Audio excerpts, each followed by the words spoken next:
Hello, and welcome to the Cycle Starters podcast. This podcast is made just for you if you're breaking intergenerational patterns and turning ancestral wounds into creative potential, embodied joy, and intergenerational abundance. I'm your host, Heather Rebecca Wilson, and we are going to be talking all things ancestral healing, astrology, and embodiment. And I'm so excited to introduce our special guest today, Lisa Gonsalves. Hello, sis. Hello. I'm so happy to see you. How you doing? I'm doing great. Good.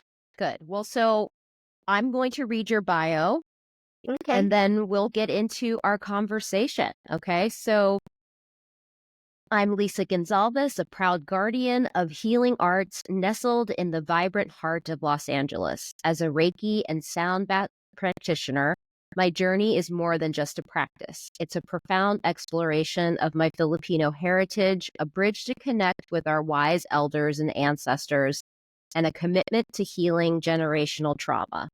Let's rediscover our inner strength together, one breath, one sound, one healing touch at a time. Join me on this transformative journey. Thank you for being here.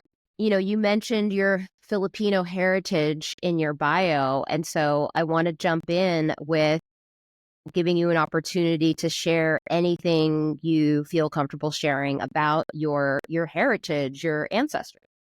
Absolutely. So I am what you call FBI. For those who don't know what that means, that's full-blooded Ilocano. My dad is from Narvacan, which is in Ilocos Sur, and my mom is from Polina East in Urdaneta, Pangasinan, and they immigrated to the United States as part of that huge nursing migration back in the 60s. And when we migrated, or when they migrated, they went back east. They didn't come to California where, we know that there's a very large population of Pacific Islanders, Filipinos, etc. But back east, back in the 60s, no, there wasn't anything. Growing up there, it's been interesting in the way that we grew up. One, really disconnected from the diaspora, really not having a lot of cultural influence. Barely could get Filipino food back then. Gosh. So all of the knowledge that was imparted on me as a child came from my mom and my dad. And then eventually their siblings that started to come over, but it still wasn't a full immersion. So I knew what my ancestry was. I just didn't know what my identity was. It was kind of weird. I don't know how to explain that one. But, as time moved on, we ended up moving out to California. And can I say culture shock? Never seen so many brown people, never saw so many people that looked like me. And it was a little bit overwhelming. And I was really sheltered from all of the monikers that were applied to Filipinos who just came to the US, being exposed to Filipino food, more in depth, um, just Filipino ways. And it took me a while. And of course, we came when I was a teenager, so that just made it even worse. So just trying to navigate all this and trying to figure out, again, where's my place in my Filipino heritage? Because it's not known to me.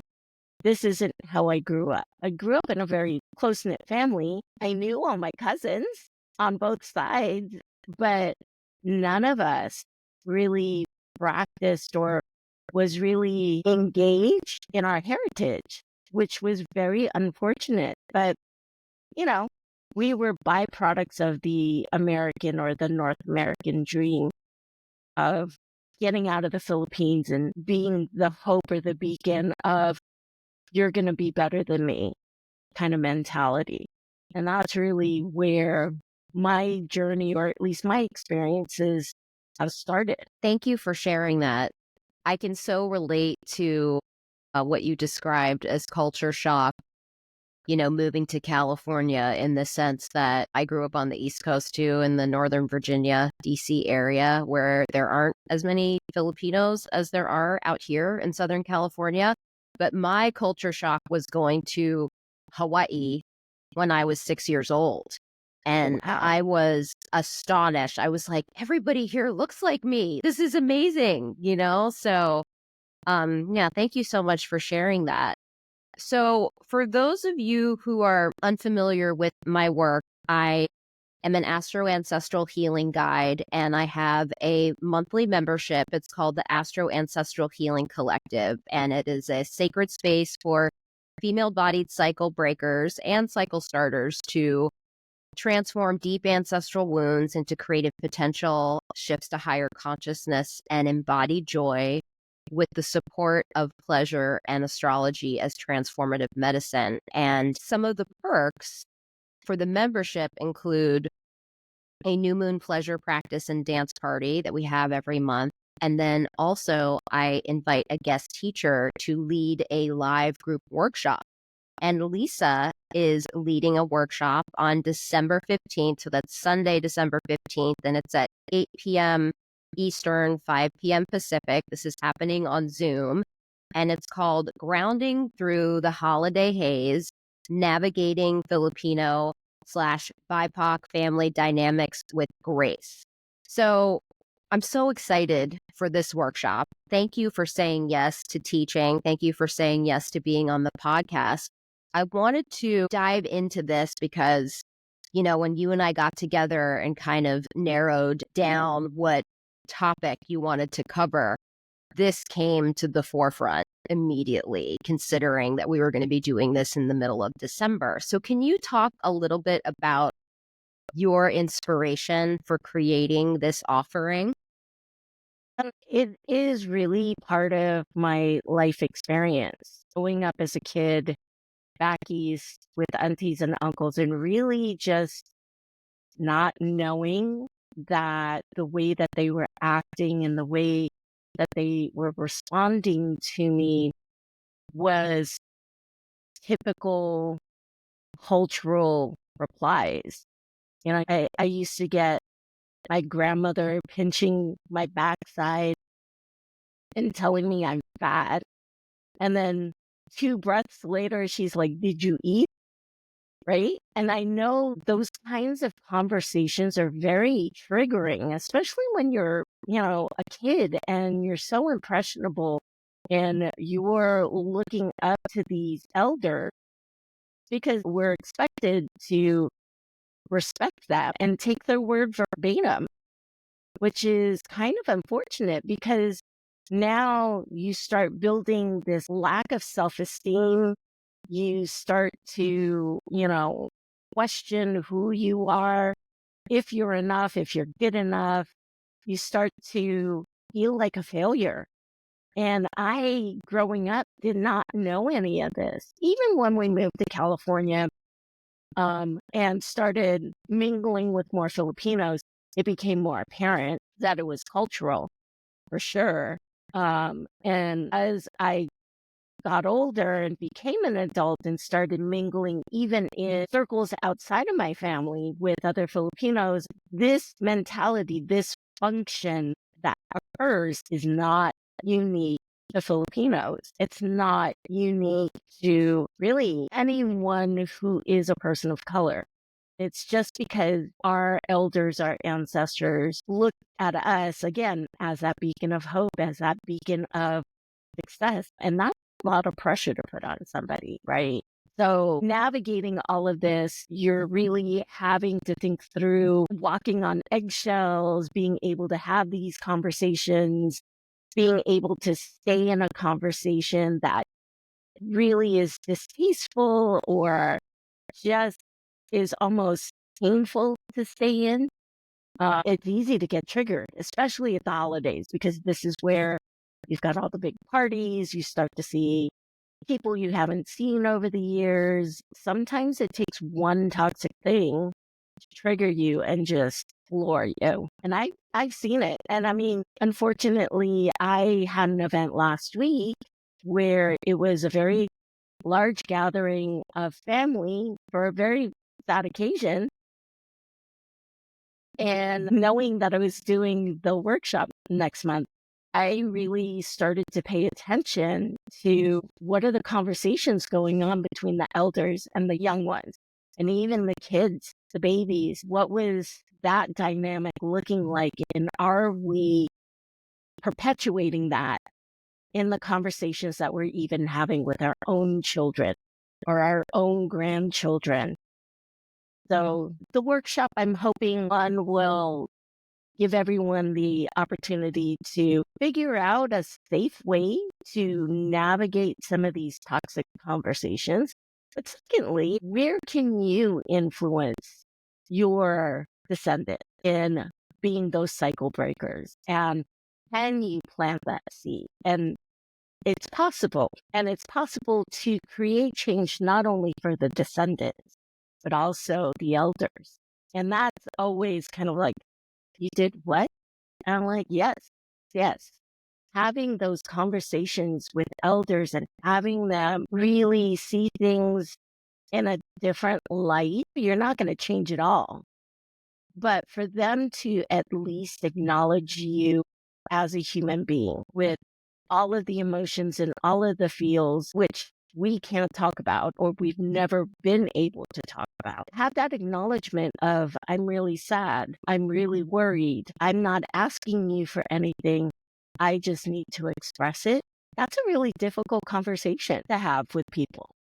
They don't want to hear it. They don't want to know it. It's almost like they go like this through the whole party, which is really super sad. It's so funny that you've made this motion because I've literally seen a family member of mine who is in the older generation do that when another one of my family members was in distress. They literally did. I don't want to hear this. So it's a real thing.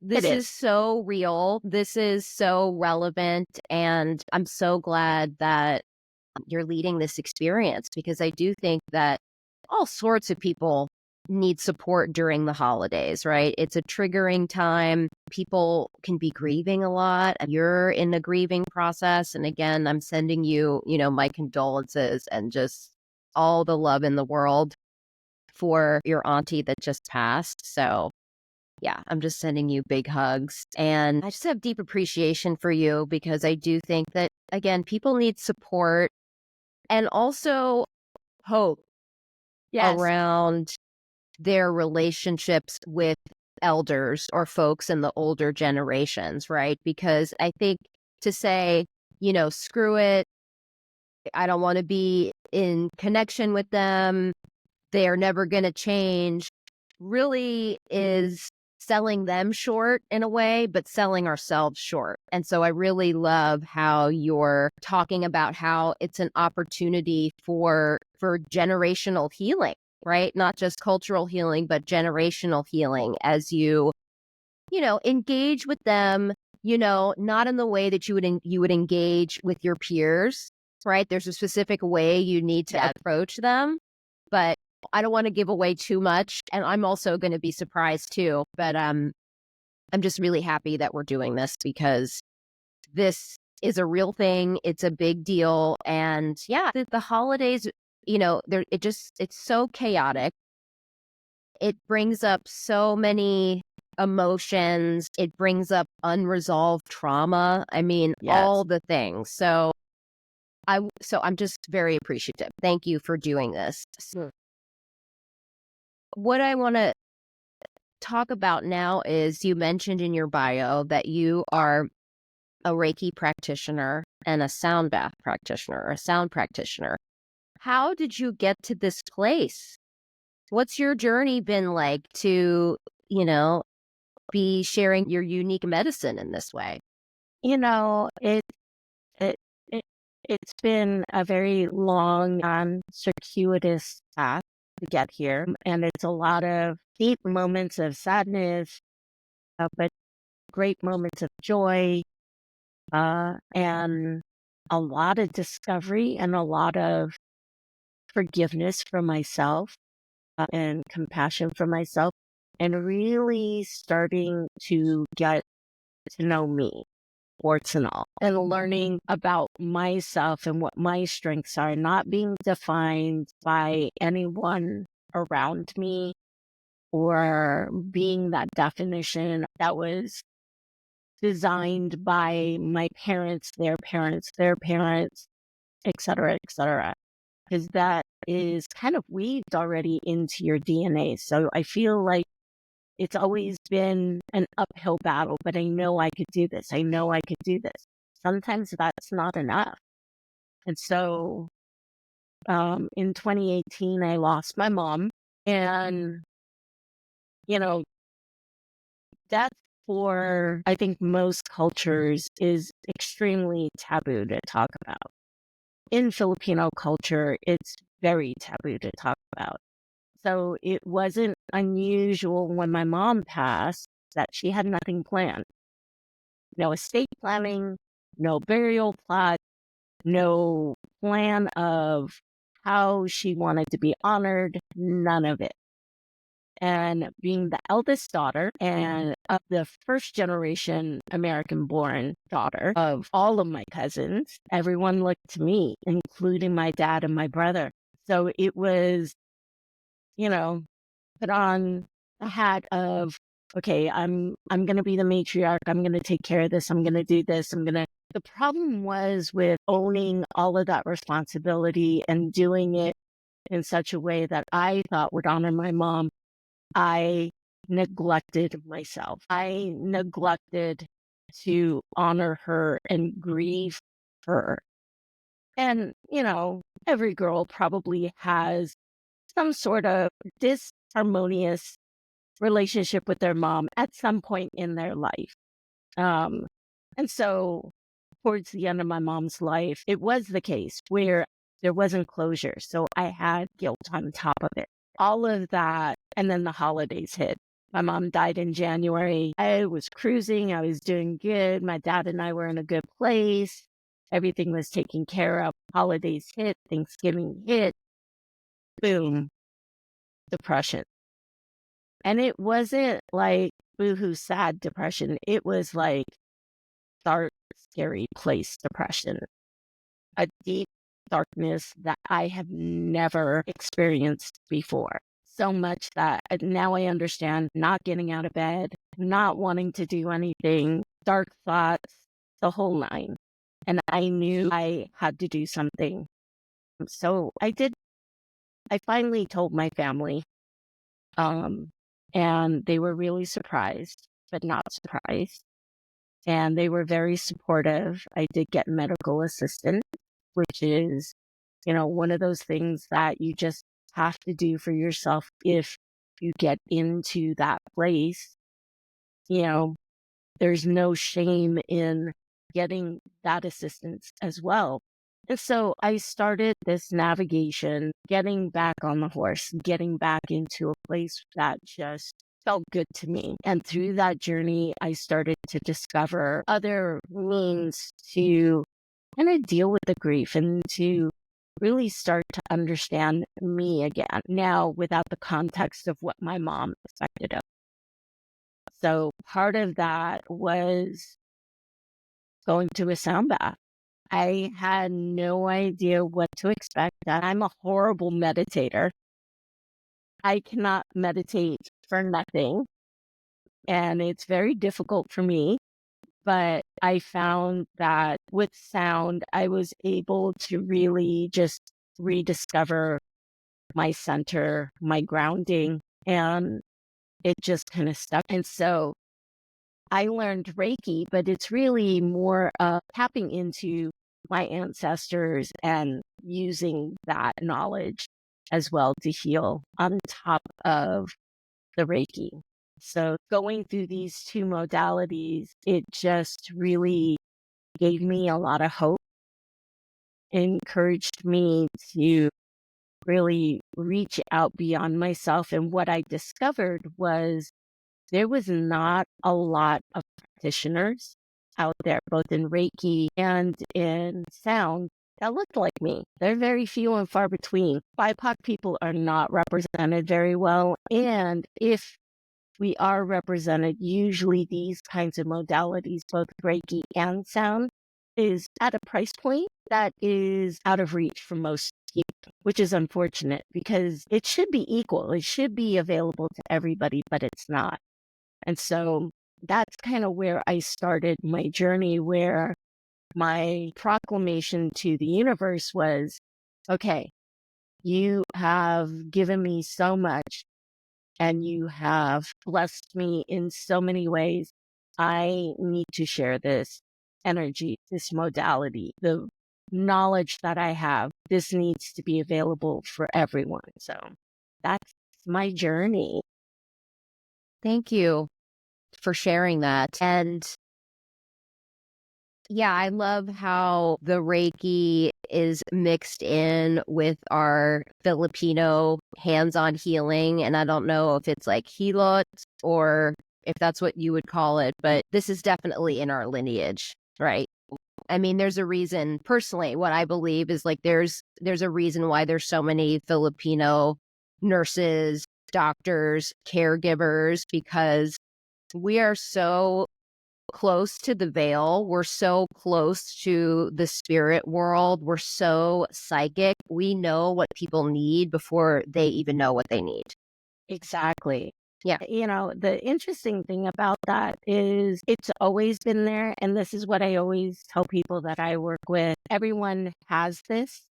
It's just whether you're tuned into it or Yeah. not. And my goal is with both sound and with Reiki is it's not really me that's going to heal you. It's you and your healing to heal yourself.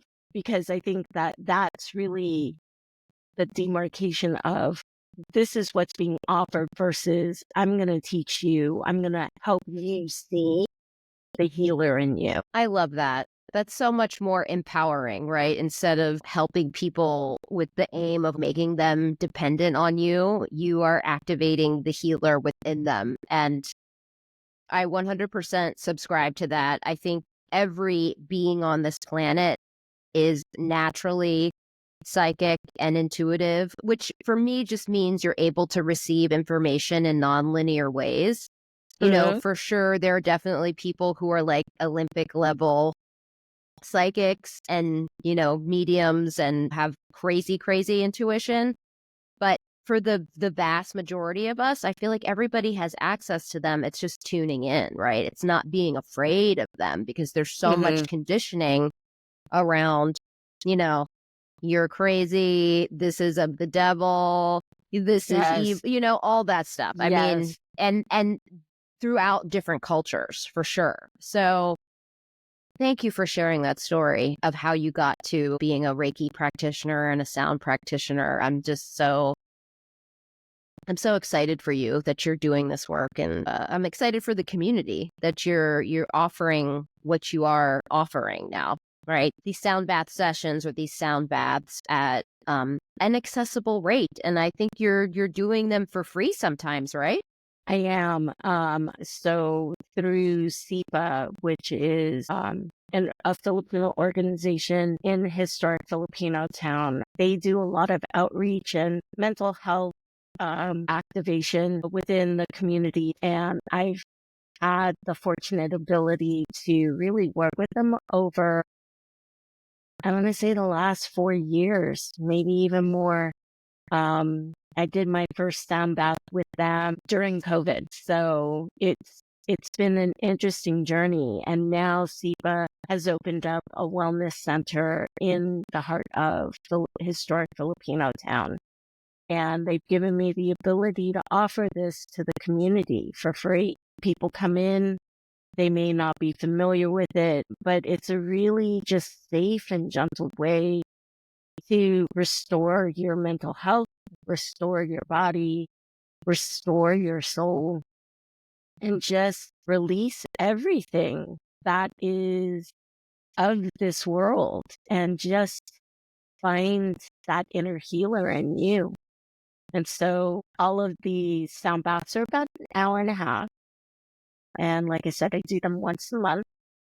I have all of the dates posted. So people have signed up months in advance so that they can keep it on their calendars so that they can make it a monthly thing just for themselves. But yeah, it's been so much fun to do those. Well, thank you. Thank you for doing this. I think that we need as many healing spaces as possible, especially now with Absolutely. everything going on. So, I want to go a little bit deeper into your ancestral healing journey and have you speak to the specific patterns that you have been breaking, that Mm. you have been dissolving. I ask this of everybody because everyone's journey looks different. There's so many ups and downs. And I think for people who are new to this, the idea of ancestral healing is just coming into their orbit. It can be really intimidating. So I feel like sharing people's stories, their individual journeys, I think it really helps make it more accessible, right? Like I can do this. So can you share anything about what the specific patterns are that you are dissolving and reshaping? I think the biggest one that I'm reshaping is, taboo subjects. Like I said earlier, death has been one of those things, and just coming of age, mental health, all of these things were just like difficult subjects. And, you need guidance, or you as a youth, or you as a young adult need to be able to have these conversations. And I remember growing up, my grandfather died when I was 11. We never talked about it.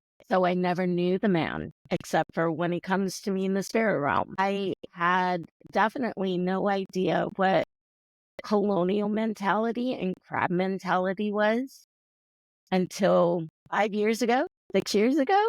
So doing that work and delving into understanding where our elders came from and what shaped them, that has been probably my in with my elders, and saying, you know what, you did what you could do based on where you were at in the world. My parents were born right after World War I and before World War II. So it was a very interesting dynamic politically in the Philippines. And my parents escaped martial law with Ferdinand Marcos.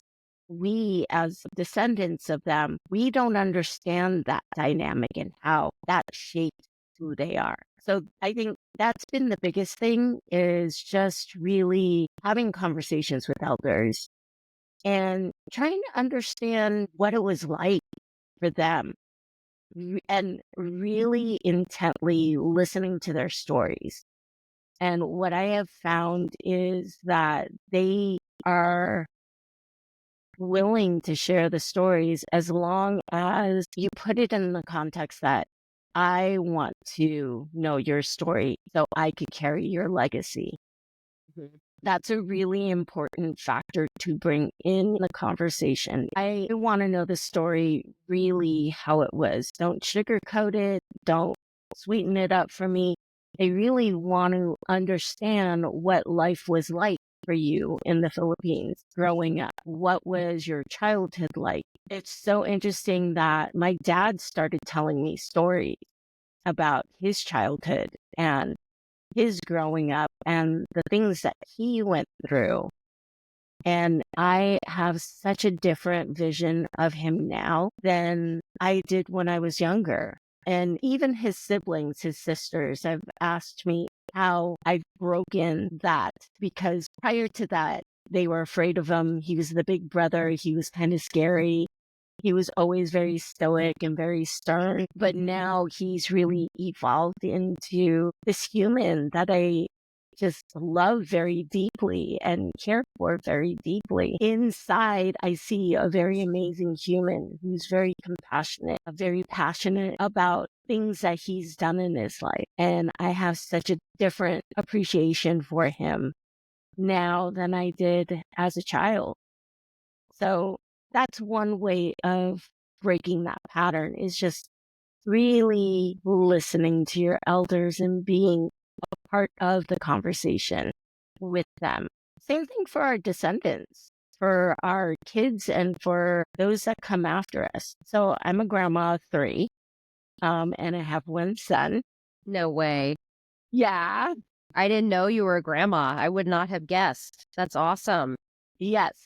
And my eldest granddaughter is 11, and we have the most honest conversations when she's at the table. So it'll be me and her dad and her mom with my dad at the table having these conversations that typically were taboo. The last conversation that we had was around death. I got sad, and my son got sad, and it was so beautiful because we were able to express this without feeling judgment or having to be a certain way because we're her elders. But I think now she starts to realize, and this is what I'm really hoping that I can impress upon her, is that everyone is human. Everyone has highs and lows, good days, bad days.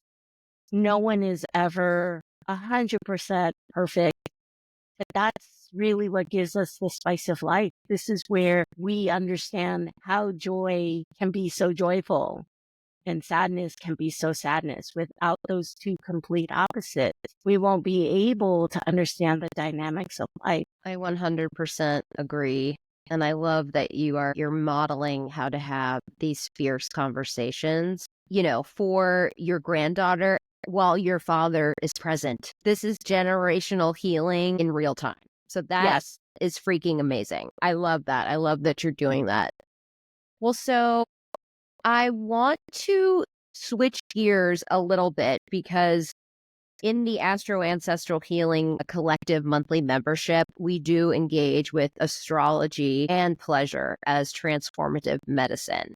And when it comes to astrology, it's not the rule for me, but it is a tool. It is a powerful tool insofar as it is a language and a framework for empowering yourself as an energetic being, as a vessel of divine energy, especially when you're on an ancestral healing journey. It allowed me to really love and accept myself, but it also grew my empathy muscle, my capacity for compassion, because you see that, wow, we have all the signs in our chart, right? That sign, that person that you think is like a Leo, and I hate Leos, you look at your own chart and you're like, crap, Leo's in my chart too, right? And so, Yep. I had a bias towards Geminis. And then, of course, I learned my rising sign. I'm a Gemini rising. This is my perception of reality, So I want to ask you if you feel comfortable sharing, what's your sun, moon, and rising sign? So my sun is Sagittarius, which we're just getting into. I know your birthday's coming up. Yes, it is. Happy early birthday. Thank you. My moon is Pisces, which is really interesting because my father is also a Pisces, and my rising is Capricorn, which is my brother's sun sign. So I find it really interesting that I have these placements with them. And then my son is a Gemini. The Gemini sun. Yeah, which is the complete Your sun opposite. is a Gemini sun. Yes, which is a complete opposite of Sagittarius. So Yes. we make such a great balance together, which is interesting. Well, air and fire work well together insofar as air can make the fire burn brighter. You know what I'm saying? But you're both mutable. Gemini is mutable air and Sagittarius is mutable fire. So you're flexible, you're changeable. So, okay, so you said you are a Sagittarius sun, so that's mutable fire, a Pisces moon, mutable water, and then Capricorn rising. That's cardinal earth. Okay. Well, so right away, we got to talk about this Pisces moon because all of the water signs are so psychic and so intuitive. And for me, Pisces is the closest to the veil of all the water signs, like the most multidimensional. You're extremely sensitive. You feel everything. Yep. And what I've found that the Pisces growth journey entails is moving out of victimhood and believing that you're a leader, right? Believing that you can lead.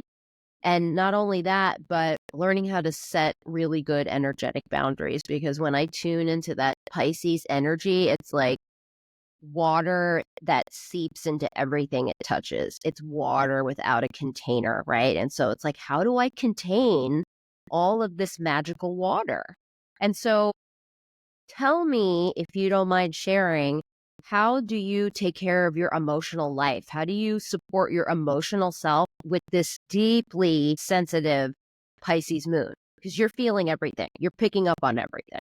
I do. I feel everything. I hear everything, smell everything um, that's around me.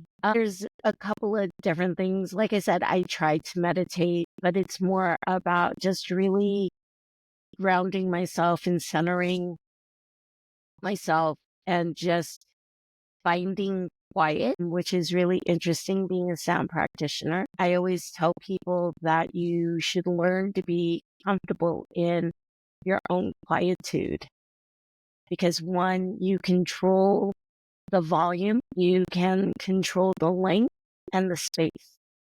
And that is where you will find your own power, is in that quiet.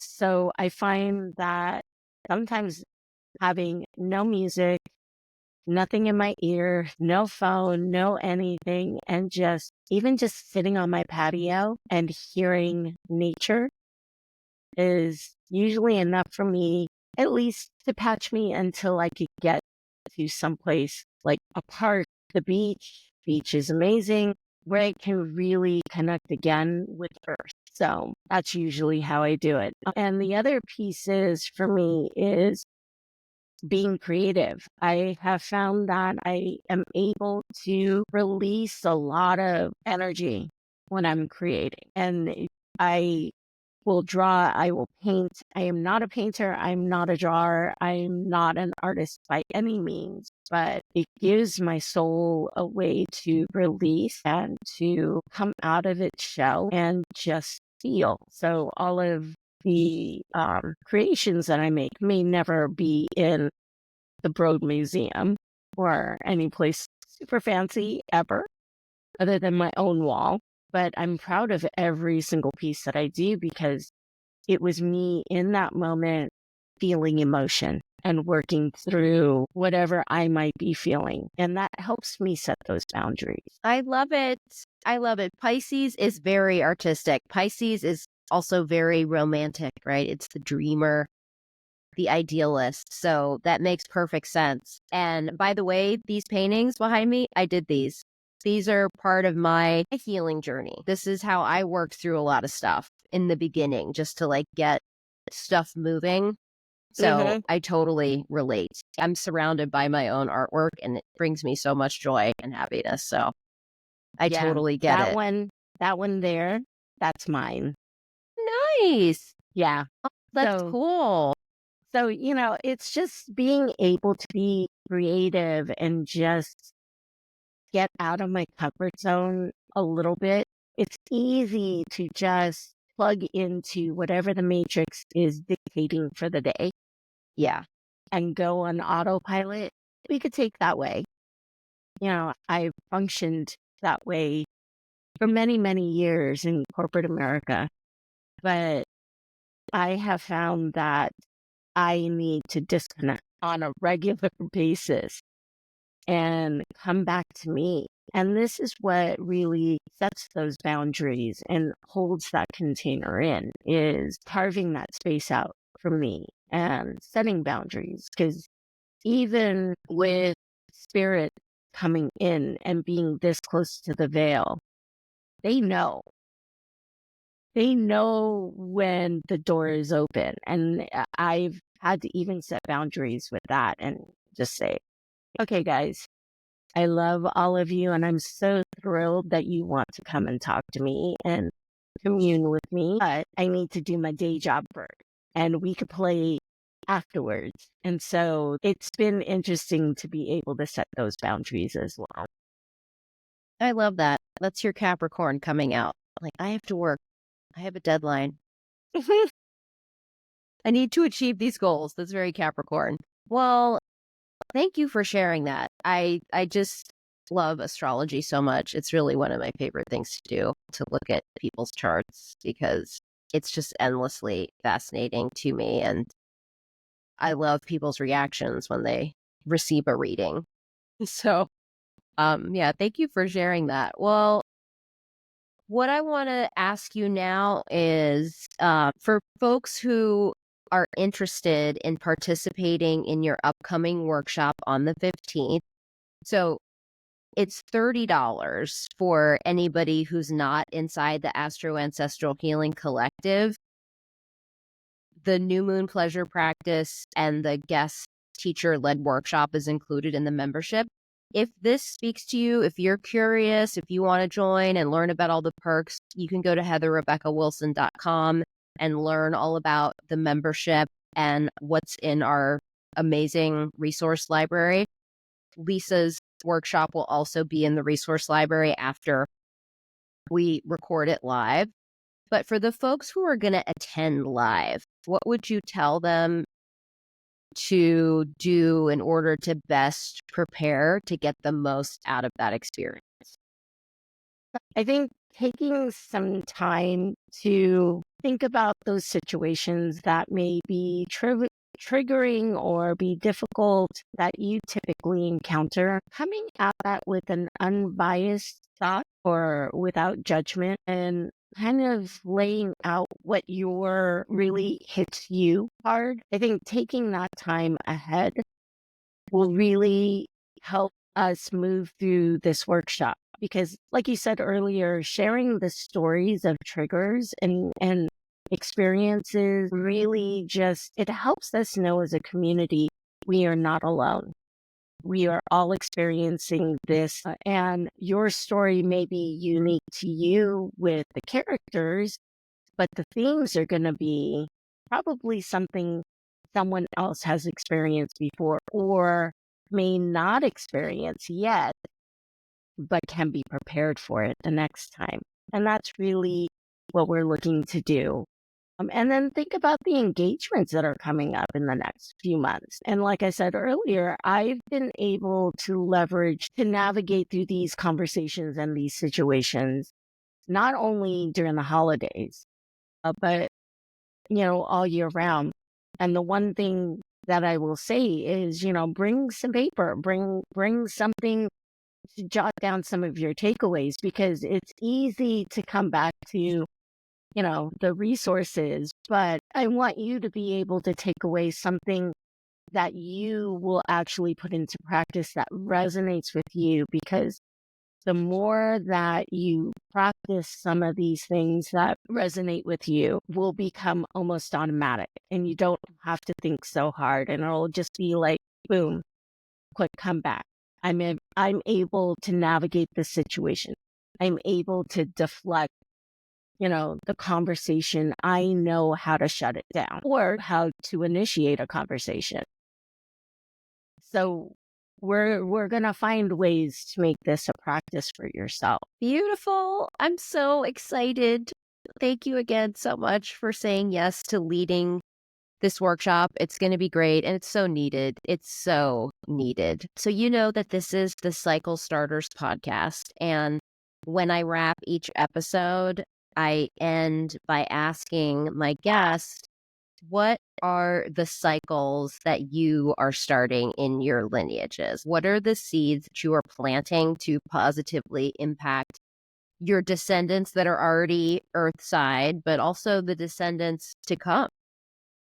Oh, wow. It's really embodying what I practice and, being able to have these conversations and model this to not just my son and his peers, but to my cousins who have their descendants, and to my aunties and uncles who have, this extended outreach. I think that really embodying this and really demonstrating this to others and showing that it can be done, that it's not as hard as you think. It just takes practice and willingness to go down this route. I think that's really what I am trying to implore onto my descendants. And I am so happy to see that it's happening.